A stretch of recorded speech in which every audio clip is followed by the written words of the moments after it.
அனைவருக்கும் வணக்கம். Welcome to கௌஷிஸ் கிச்சன். ஆந்திரானாலே சட்டுன்னு நமக்கு நினைவுக்கு வருது சட்னி தான்.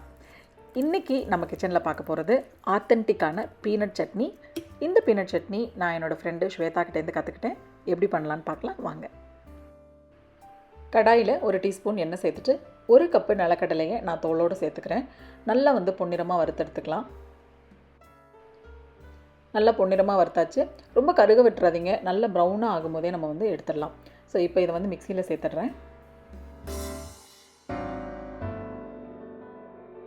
அதே கடாயில் 1/2 டீஸ்பூனுக்கும் கம்மியாக எண்ணெய் சேர்த்துட்டு 5 பல்லு பூண்டு, 5 பச்சை மிளகாய் சேர்த்துக்கிறேன்.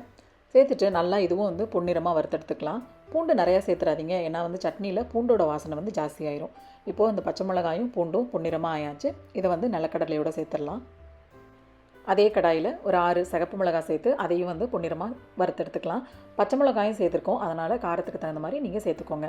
இப்போ இது பொன்னிறமாக ஆயாச்சு. இதை நம்ம அந்த கடலை எல்லாம் வறுத்து வச்சுருக்கோம் இல்லைங்களா, அது கூட சேர்த்துடலாம். வறுத்த எல்லா பொருளும் நல்லா ஆறுனதுக்கப்புறமா 1 டேபிள் ஸ்பூன் பொட்டுக்கடலை, தேவையான அளவு உப்பு, ஒரு சின்ன துண்டு புளி எல்லாம் சேர்த்துட்டு கொஞ்சம் கொஞ்சமாக தண்ணி ஊற்றி நல்லா இந்த சட்னியை நைஸாக அரைச்சிக்கலாம். அரைச்ச சட்னியை வேறு ஒரு பாத்திரத்தில் மாற்றிக்கலாம்.